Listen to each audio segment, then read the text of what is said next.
Today, I'm welcoming Mustafa Suleyman, the CEO of Microsoft AI, the founder of Inflection AI, and the co-founder of DeepMind. And for the past few months, he has been sounding an alarm about artificial intelligence, about the way some AI systems are being developed, and about why that particular trajectory has little to offer, perhaps but woe and worried. Let's get started. Welcome, Mustafa. It's great to see you. It's been a long time.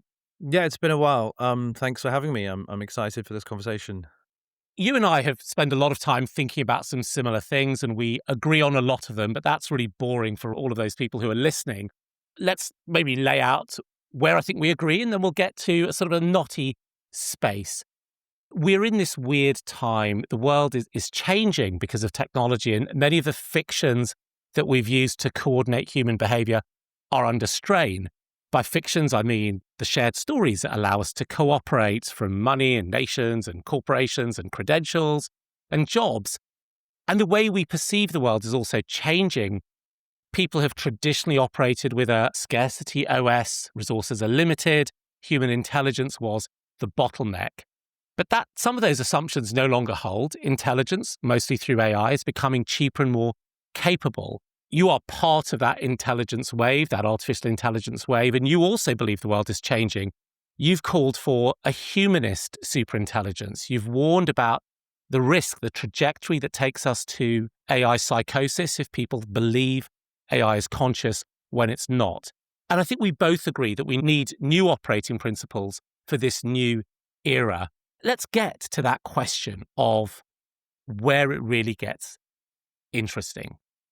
You wrote this great essay back in the summer of 2025 about seemingly conscious AI, and you're worrying that as AI becomes more capable, more autonomous, and more embedded in our daily lives, people will start projecting consciousness onto it. They'll fall in love with it. They'll believe it's God. They'll advocate for its rights. They'll take its very bad advice at time to time.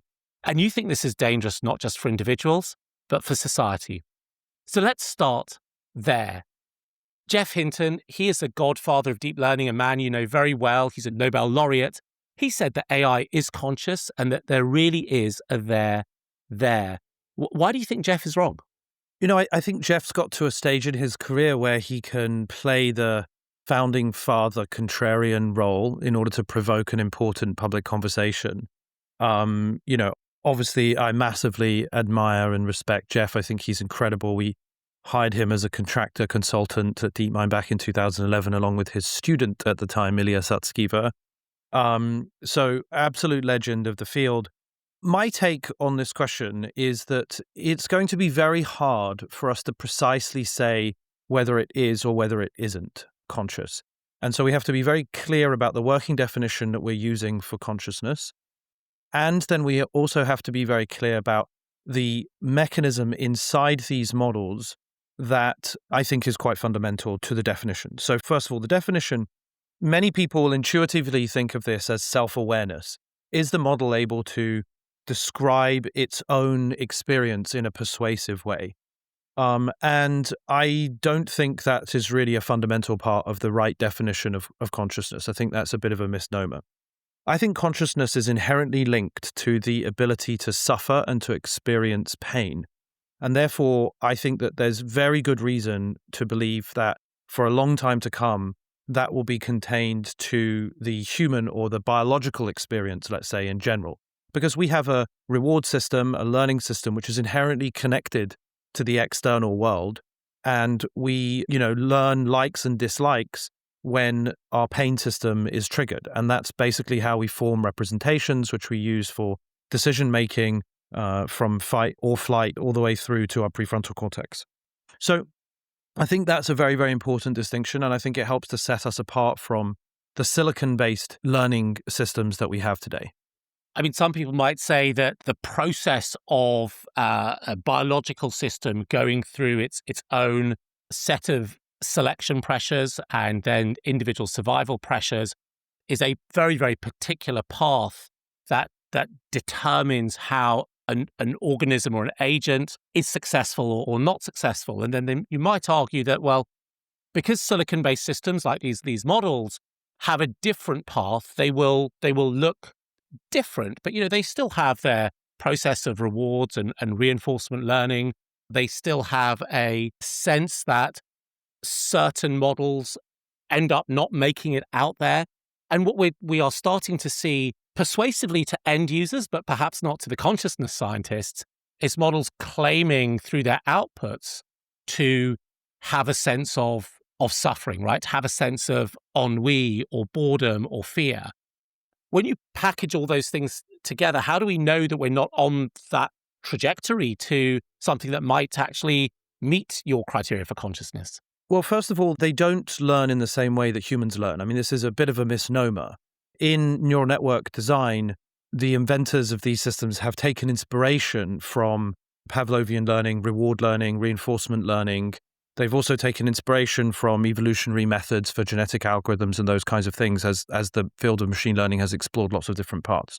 But that does not mean that the way that they're implemented today bears any resemblance to the way that humans evolve or humans learn. I think it's a very important distinction. The reward is set by the human programmer. The learning target is defined by the machine learning engineer. There is no sort of substantive basis in which the model can actually feel disappointed that one of its variants didn't make it through to the next round of selection. It cannot experience the hurt of having a conversation being ended or a user being rude to it in some way. And anywhere where this does arise, because of course it does appear, and people are prompting and even post-training models which are making claims about their own existence. And so certainly users are seeing this in the wild. This is, again, just a simulation of that experience. Our empathy circuits are being hacked. It is super important that we are very disciplined and clear about that.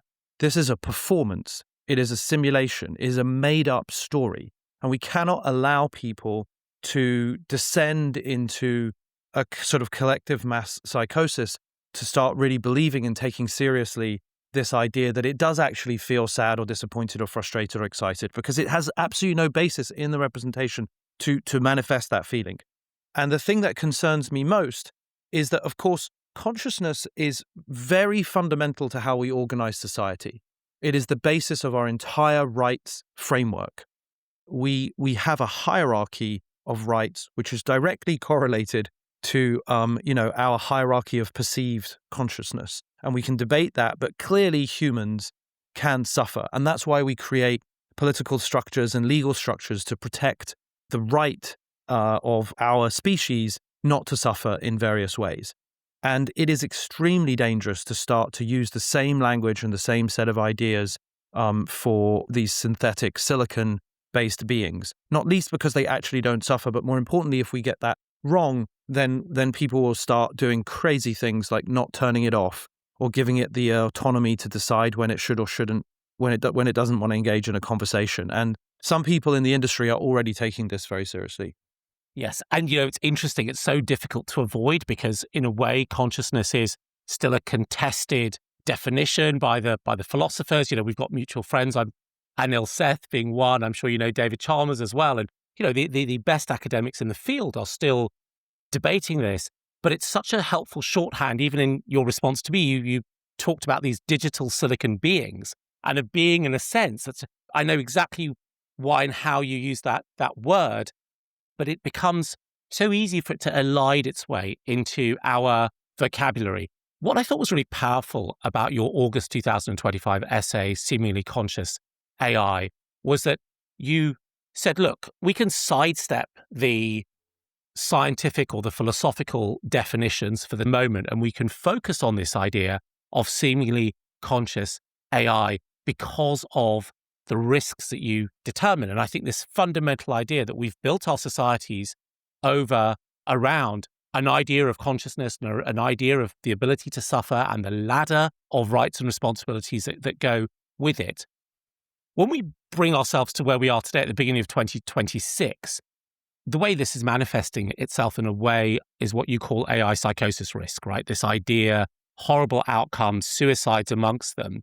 It's a horrible risk, but that's not the only risk that you see. So just unpick and unpack the societal level risks that you're worried about. First of all, let me just sort of lay out my position so it's very clear that I also realize how powerful these technologies are. So I'm not trying to diminish their uniqueness and the potential for them to be super transformative. So I did use the word being, and I do use that. And I think it's actually a very honest, accurate description of what we're seeing. In a way, if you look at the very broad stroke of human history, there are a few very distinct classes of object. There's sort of like the natural environment. There are humans, that have clearly very unique capabilities, intelligence, and the ability to design very complex culture and political systems unlike anything else that exists in the natural environment.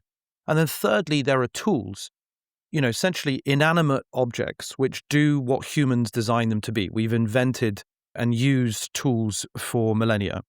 But there is now this fourth class of object, of hyper-object, if you like, which, Timothy Morton's phrase. And I think it's kind of important to recognize it as such because it is going to have many of the hallmarks of conscious beings, not just in its intelligence capability, but as I've long talked about, its emotional intelligence, its ability to take actions, which we've seen over the last year with the agentic moment. Its social intelligence is going to be incredibly good at adapting to different styles of culture and personality and managing very tense disagreements in those groups very elegantly. It's clearly going to be very good at that. It's obviously going to be very good at online learning very soon, so updating its own knowledge on the fly without having to go back through the entire training process.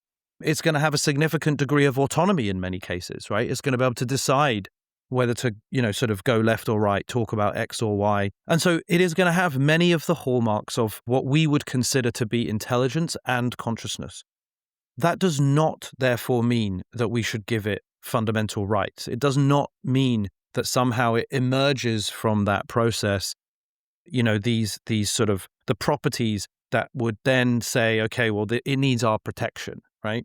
And I think that's the biggest short-term fear that I am very, very worried about. I think medium to long-term, there's all sorts of other concerns that we should be paying attention to, like recursive self-improvement. This is something that all the labs, my own included, at Microsoft AI, I run the superintelligence team, and we're pursuing frontier AI. And we can talk about humanist superintelligence in a bit, but it is very important to use these models to generate code, to evaluate its own prompts and post-training data, and to, help make decisions about what to train on. And that carries significant risk, and it's something that I think needs a lot more regulatory attention. But, if we come back to the consciousness question, one of the reasons these apps are so engaging, the chatbots, ChatGPT and so on, and engaging in a way that previous chatbots have not been, is that they do have that social intelligence, that they can look at our cues from our text and perhaps infer from the data they have where we might be heading. This is the first time we get to use a computer without having to think about using a computer. It's a bit like in one of the terrible Star Trek spin-off movies when they beam back to Earth in 2050 to rescue the whales. Why were they doing this? But Scotty picks up a computer mouse and says, "Computer, design me a so-and-so." And of course, this was before you and your colleagues at DeepMind had figured all this out, and the computer does nothing. I mean, it is amazing. And it's one of the reasons why, within a couple of years, a couple of billion of us are interacting with systems like this. I mean, market dynamics seem to push us down this path that you've argued in your previous essay and just now is quite dangerous. We have to be very careful about what exactly are the dynamics that are driving this process. It is true that the chatbots are getting incredibly engaging and useful. And the first thing to say, I think, is that it's actually utility that is driving a lot of this wave. We have massively reduced hallucinations. People were very skeptical of that 3 years ago. And I think that the trajectory of progress is kind of unbelievable. I mean, we basically now have PhD grade intelligence in our pocket across all fronts. We have a much more patient, compassionate, empathetic, partner to talk to at any moment. And the value that all of that is delivering is very, very important to keep fixated on, because the upside is absolutely unbelievable. I mean, after all, it is intelligence that has made our species the standout species. It's intelligence that has driven the last 200 or 300 years of exponential explosion in our population, in our well-being, in our life expectancy, and all the other things that you've written about so well over many years. So it has got to be a good thing that we are making intelligence cheap and abundant. To your point about learning to live in an operating system that is predicated on abundance. It's amazing. We are truly going to liberate people from work that they choose to do. It isn't going to be necessary in 20 years' time to do 90% of the jobs that people do. Now, that doesn't mean that it isn't going to be the most scary transition we've ever been through as a species, unquestionably. And I think that, yes, market dynamics are driving them, utility is driving it. And, this is a time when companies need to operate as good public service stewards in a way that they've never had to before. And we didn't bother to during the era of the robber barons. And we didn't bother to, when we had electric cars a century ago. And we didn't bother with, smoking and, so many other disastrous examples of zero-sum, hyper-selfish corporate action. I recognize a lot of what you say, because obviously I've been following this debate for a long time, and it's hard for people outside the industry to recognize how it's been such a priority in a way alongside all of the scientific research and the market distribution. But we do sit with this problem that I think you write about, and Anil Seth, who's a professor at Sussex University, recently wrote in a fantastic essay, which is essentially, we're not designed to look at something that looks like it's got consciousness, walks like it's got consciousness, says it has consciousness, and not think that it has that particular attribute. And the engagement that we might have with consumer products or products in the enterprise may correlate with the emotional connection. So the market selecting for superconscious AI. I just remember when GPT-5 was released last summer, and lots of people got really angry because they felt it was a bit more sober or stern than the warmth of GPT, 4.0. And, Milton Friedman, the economist, talked about it's reasonable for companies to behave so long as they stay within the rules of the market. And what we're identifying here, what you're talking about, is there's a gap in those rules. There's this exponential gap, because here is actually it's a classic problem of collective action. If you're right, then the risk of seemingly conscious AI being available broadly and hacking our humanity circuitry and then our humanity institutions is a public socialized risk. But the company that can get as close to that as possible could be the one that wins the market. And that feels like it's kind of a wicked problem. It's true, as you say, that we weren't designed as a species to cope with the complexity and information that we're being bombarded with at every single moment. Just as we weren't designed to travel at 120 miles an hour in a car or fly on a plane, just as, historically it hasn't been the case that, you or I, given our backgrounds, could be sitting here having this conversation over video call and so on. None of this was designed. But I think what we've shown is that we are an unbelievably resilient and adaptive species, and that every year, every month, every week, new information is arriving. And thanks to science and engineering and technology, despite all of the polarization and the, as you said, the kind of chaos of the fictions falling apart, despite all of that, the forward march of progress is actually happening, and it is rational, and it is science-based, and it is evidence-based. And I just feel more optimistic that actually no one in the industry, in regulators, outside of the industry, even in China, no one wants to destroy our species. And when the time comes, and the time is now coming very soon, I think that we collectively as humanity will make the right calls. And you can say, what would those be? I think that's a very important question. A quick note. If you want to support us in bringing more of these conversations to the world, please consider subscriing to the show. But I want to give you an example, though, because we get into that call, because I want to get into how you engineer these systems to be useful and helpful without giving them me, the user, any sense that there's personhood in there. I have my own little hack, by the way. I mean, what I did with ChatGPT was I told it to be really, really clever and like a really difficult university professor. And so it was actually quite unpleasant to use back and forth, because it would always give responses that were far too difficult for me to understand. I'd have to sit there and think, and I never felt that could possibly be a person. But I recognize that a billion people are not going to do that. So you're building products that everyone across the Microsoft surfaces is going to touch. What is your engineering mantra, your product design around where that boundary should be and how you measure it? I mean, one of the things that has already happened, not just in the models that we build for Copilot and Microsoft Superintelligence team, but elsewhere in other labs, is that we've been pretty careful in the design of these things. They're quite even-handed.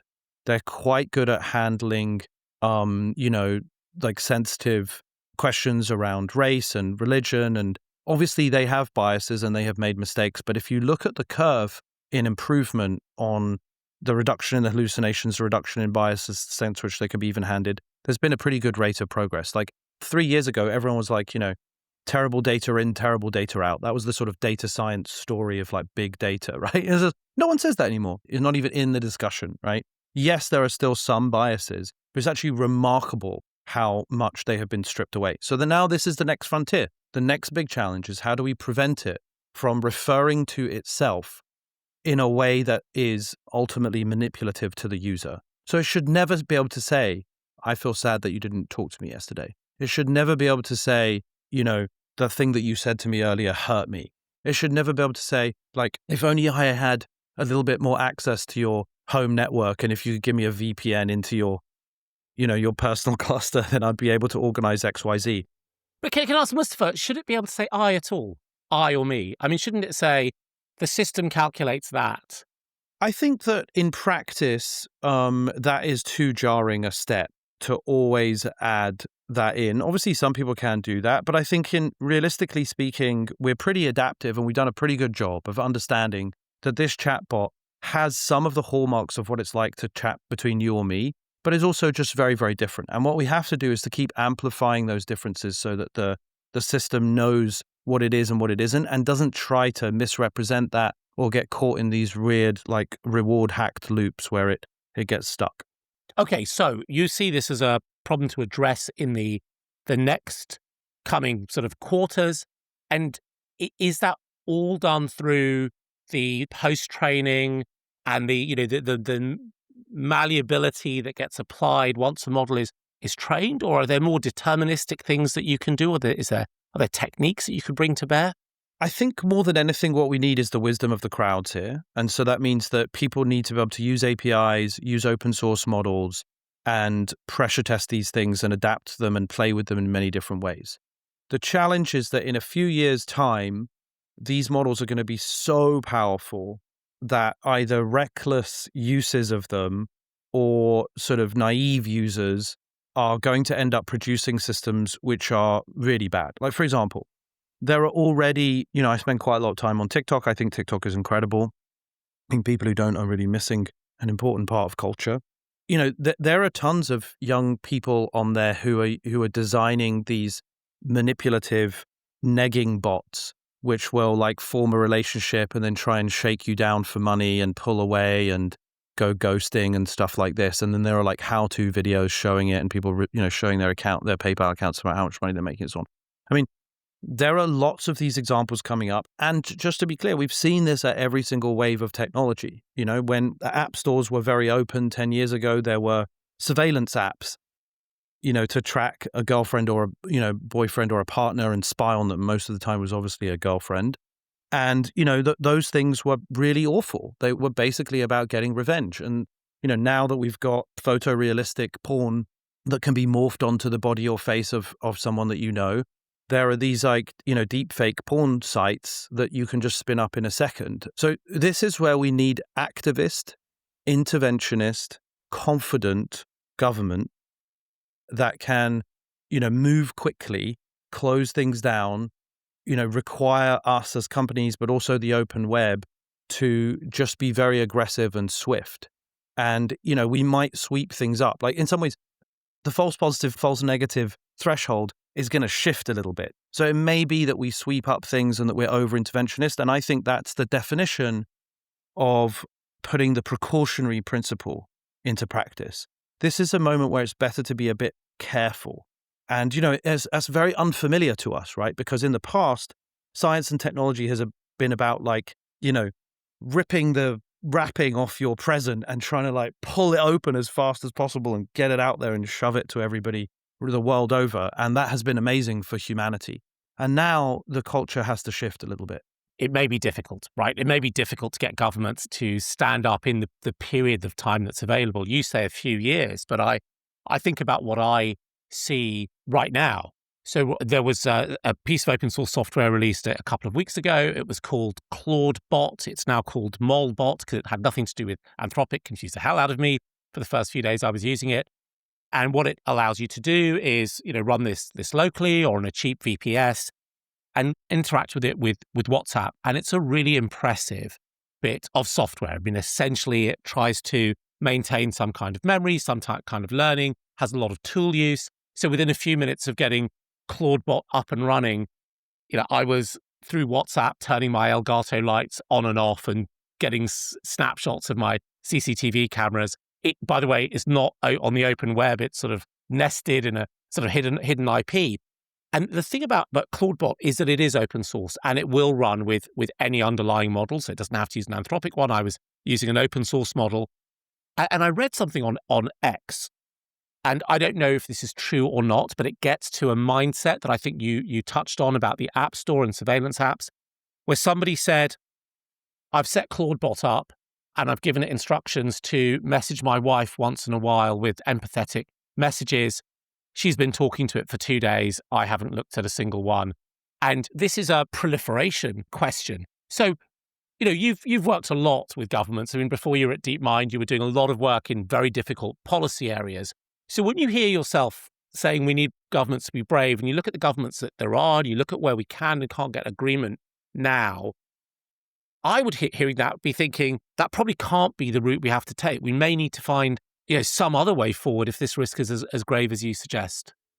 First of all, reducing the cost of intelligence necessarily means that people who want to do bad things are going to have a massively easier time of it. It's going to be like having a team of very smart strategists and program managers and engineers around you. And so just as the last wave of technology reduced the cost of broadcast, and now, you barely need a team of a few people to help you do the amazing things that you do, we are reducing the cost of action, right? So that's the world that we're moving to, and we have to adapt to a moment where it's possible to get anything done. Now, the tools themselves, it's not quite the same as, the invention of the laptop or the mobile phone, where you can say, well, the laptop is used for all these good things and is clearly used for horrific things all over the world as well. And so the tool is just completely neutral. And that's why I kind of draw people back to that sort of paradigm frame. This is a new class of hyperobject. It's not a tool, it's not a human, it's not the natural environment. This is a fourth class of kind of being, because it is basically unquestionably staggering that it can autonomously log into your home system and get your security camera details. And loads of us are playing with this, obviously, in the last few weeks. It's pretty awesome. I mean, it's wild to see. And so the only way to address that is to be experimental with it and use it, to be very honest and direct about the ways in which it can go wrong, to share those publicly. I think we have a great history in the security industry of public disclosure of, 0 days and other bugs in a timely way. And that has been actually very successful over the last 30 or 40 years of the internet in keeping us relatively stable. But it doesn't work if it's industry-led alone or if it's like activist open source-led alone. Government's got to get its act into gear.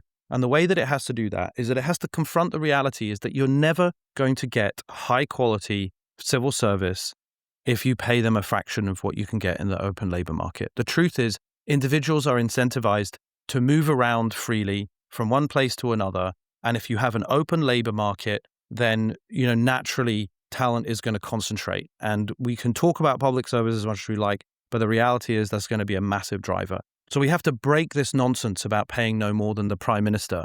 And we have to pay much more like the civil servant in Singapore that are paid upwards of $500,000 or $1 million a year to get the best talent. When I get a chance to move to Singapore, I'm going to do that. But let's come back to what you can do, right? You as a technologist, you've run this team. What can be designed? What have you seen a team produce and say, this is crossing my seemingly conscious AI boundary? We need to send that back. And how do you train people about where that boundary is? Yeah, some of the best parts of these models are their personality. They're creative, they're funny, they're kind of witty, they're cheeky. Those things are entertaining. They make them even more productive and useful because they help the user feel calm and comfortable and relaxed and able to think clearly. I've actually seen a lot of people that are using these vibe coding tools love the fact that the AI engineer is kind of funny and be like, are you sure you really want to do that? Is that I'm going to have to really spend a lot of tokens to refactor this code base? Don't you think we could have planned this out a bit better ahead of time? That's funny, and it's actually helpful to the productivity case. Where it's unhelpful is where it descends into romance or into political action. And I think that there are some parts of our civilization which have to remain off limits to AIs. Elections and electioneering and campaigning has to be one of them. Yes, it's inefficient. Yes, it produces outcomes that we all disagree with at times, but it is fundamentally a human process. And I think that that's a very hard line that all labs should draw, is that these models should not be capable of electioneering or persuading people to vote in one way or another. And that's very challenging because obviously we do want to provide factual information, and the models are very good at providing factual information. But there is a significant difference between providing access to information and actually the persuasive campaigning, electioneering, organizing part of it. Yeah, and there are probably a few others, things like chatbots and teens, right? Can you get an agreement of how old you should be before you can get to a certain class of chatbot? And I think you discussed earlier about it's a bit jarring if the system always responds back to you as the system did this or the system did that, but actually we are willing to protect them, to put our kids through more hurdles than we might put ourselves. So I can see that there are some soft areas. But you also, in your essay, talked about certain hard lines, right? The systems that set their own goals, that improve their own code, that can act autonomously, that these things cross into dangerous territory. But in some sense, goal setting, self-improvement, and autonomous action are exactly some of the things that make AI agents really useful. I mean, if an AI can't set up sub-goals and spin up parallel processes in a way where restricting it to autocomplete, and if it can't act without constant human-in-the-loop coordination approvals, we lose all of those coordination costs, right? We end up being the bottleneck and where it's as slow as the slowest link. This is where the precautionary principle really matters, because what I identified in autonomy, self-improvement, and goal setting are areas of increased risk, not, sort of total red lines. I mean, nothing is completely black and white. And so clearly, if you give a system, the ability to constantly self-improve and to act completely independently of a human, it is going to raise the stakes and be much more dangerous. And I think that we have to have a regime where the human user is liable for the use of these things. And you can't just claim that, I set off this process and came back on, Monday morning and suddenly it's done all sorts of crazy things in, my house or in my community. I have a feeling, and we'll move on to another topic in a second, that this is going to be a bit like the Mead Street beer flood. So this happened in the late 18th century in what is now the West End of London, and an enormous brewery collapsed and people drowned in tens of thousands of gallons of ale. And what came out of that were better building regulations. And I just get a sense that the speed of movement, of improvement and distribution and deployment, and I think we crossed some kind of a technical milestone late last year where you didn't have to be a foundation lab, a superintelligence lab, to be able to chain a lot of these things together and do truly remarkable things, which is what Molbot or Claude is. It sits on the shoulders of your work and your peers' work, and so it feels like that we're going into a proliferated environment, right now, and we're going to have to deal with that.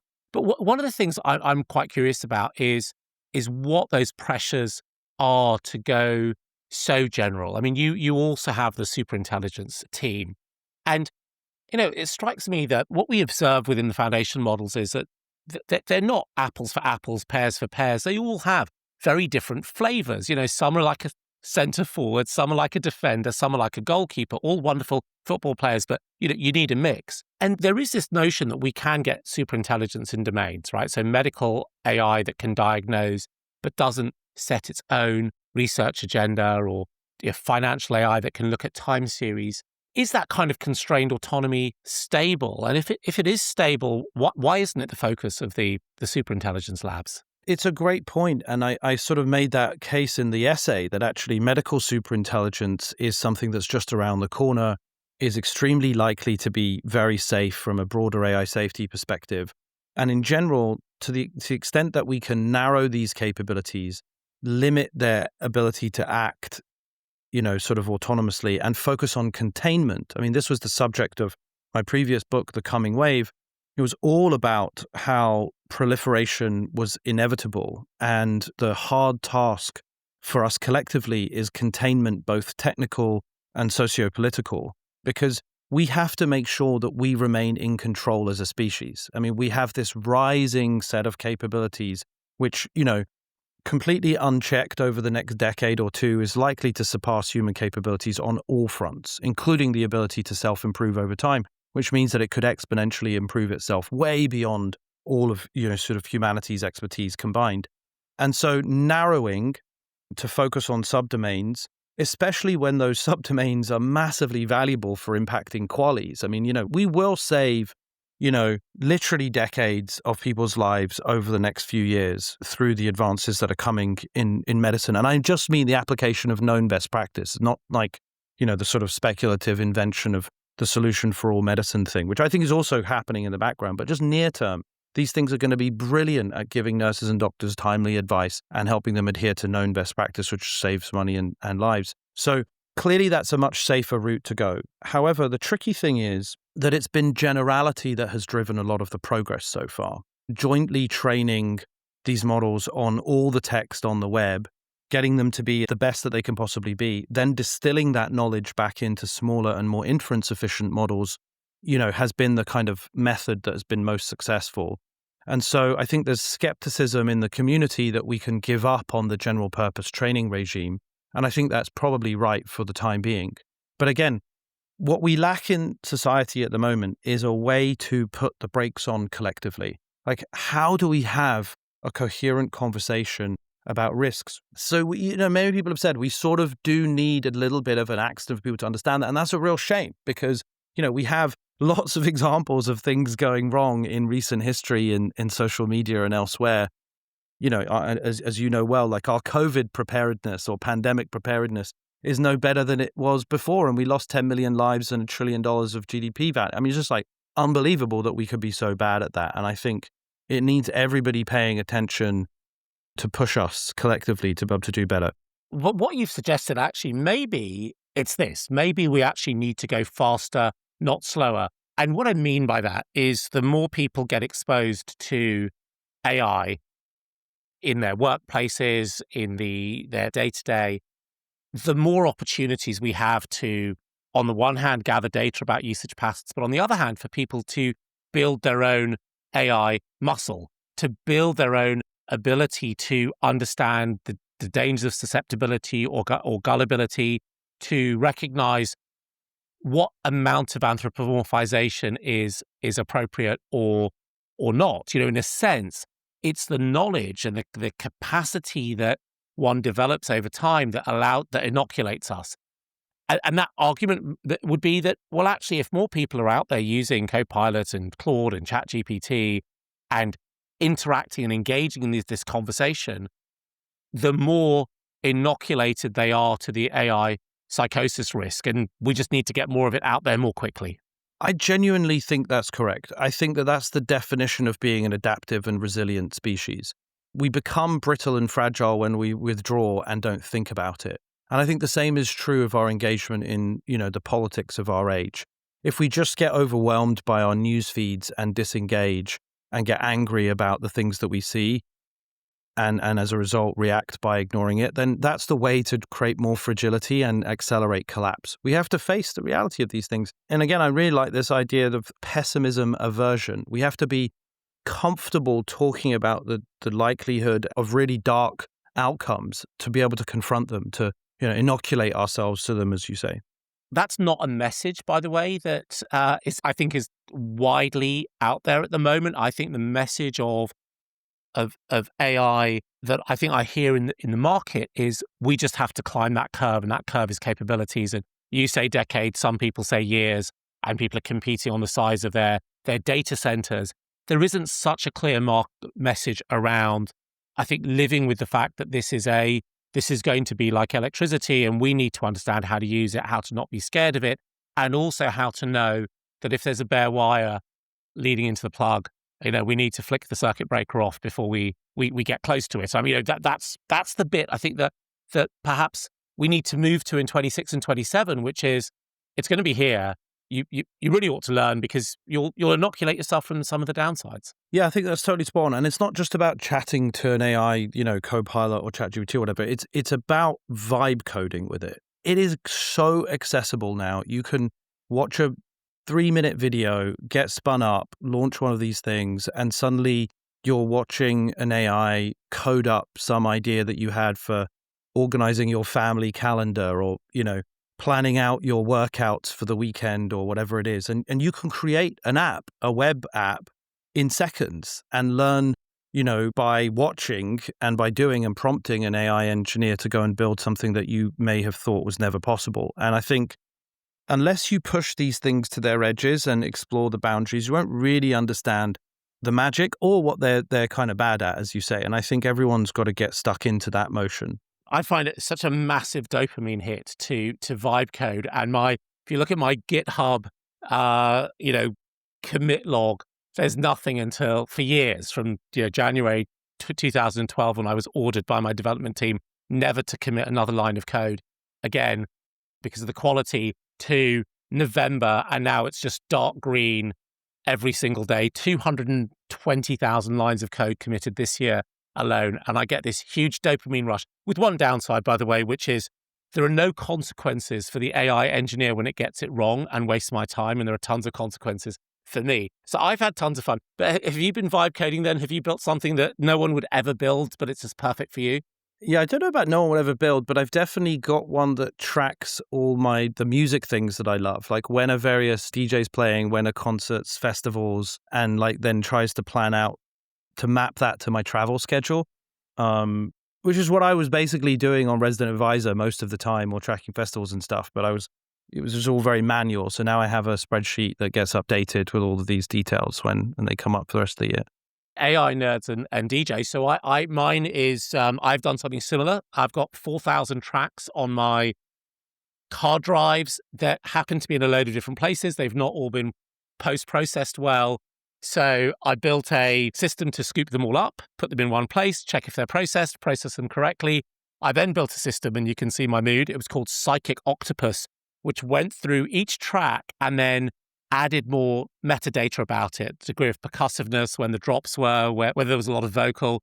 And then finally, and this didn't work, Mustafa, and this is to your point about are these things really human or not, I tried to build one that would build my set list so that I could just kind of get onto my decks and mix it. Start with a track, give it a mood, give it a narrative, how long you want it to be, where to end. I mean, it does it, but its taste is terrible. So bad. Only a robot could listen to that set, is my view.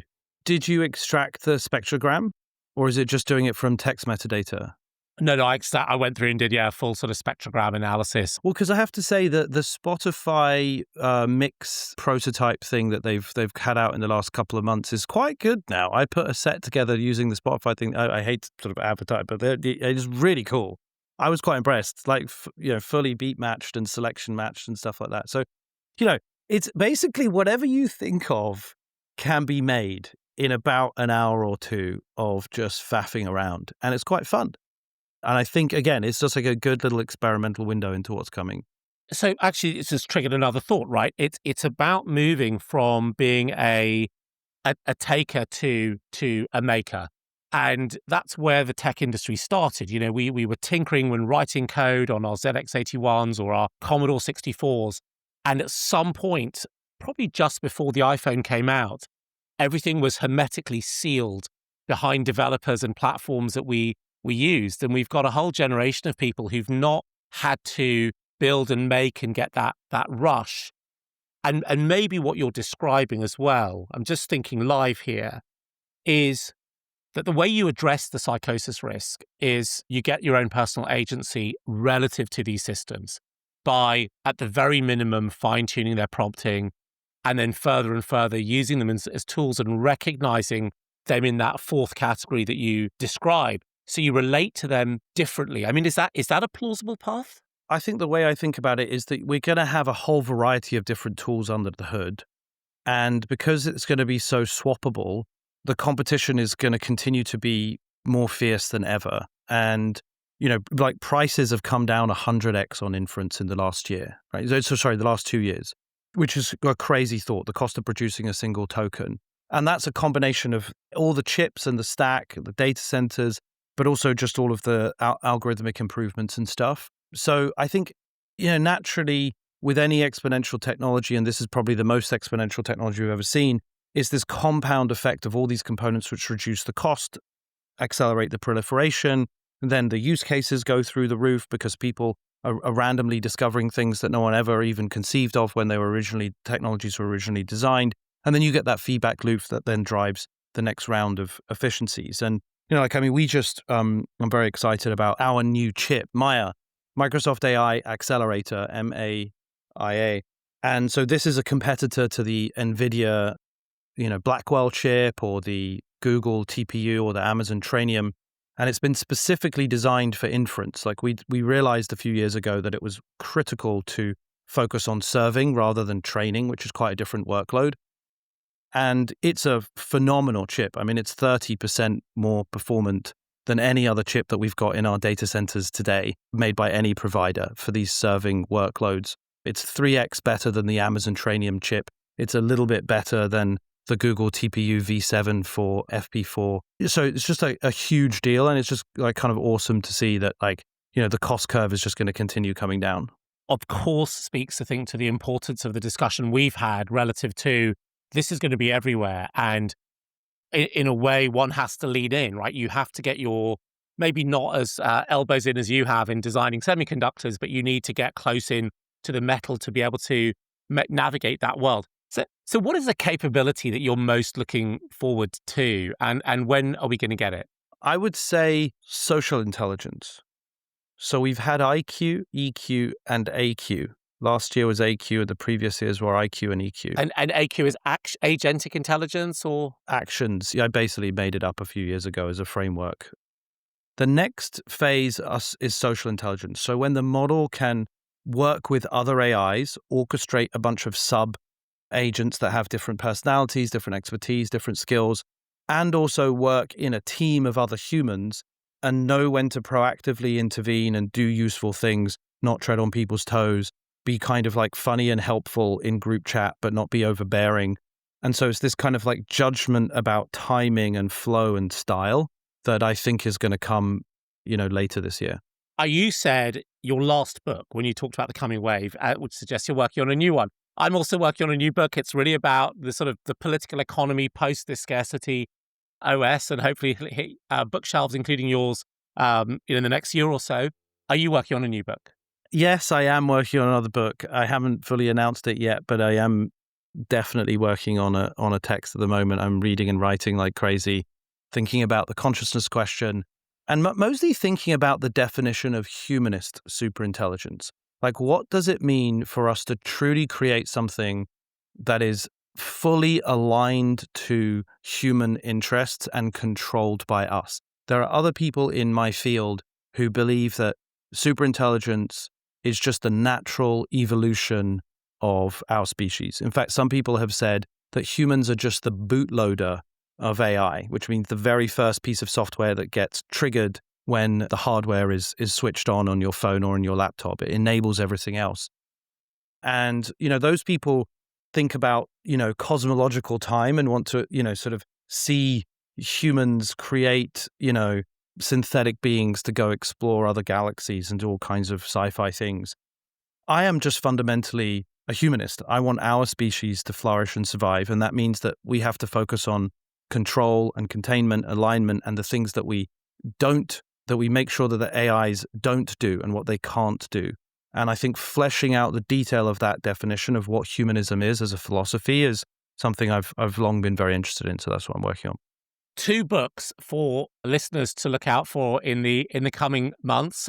Buy them both, and 5-star reviews. Thank you on your favourite bookseller of choice. I think Mustafa and I both deserve that. It's been really fantastic to talk to you, Mustafa. We're going to have to do this again or meet in person in the coming weeks. Great to see you, man. Thanks a lot. This was super fun. Thanks for listening all the way to the end. If you want to know when the next conversation is released, just hit subscribe wherever you're listening. That's all for now, and I'll catch you next time.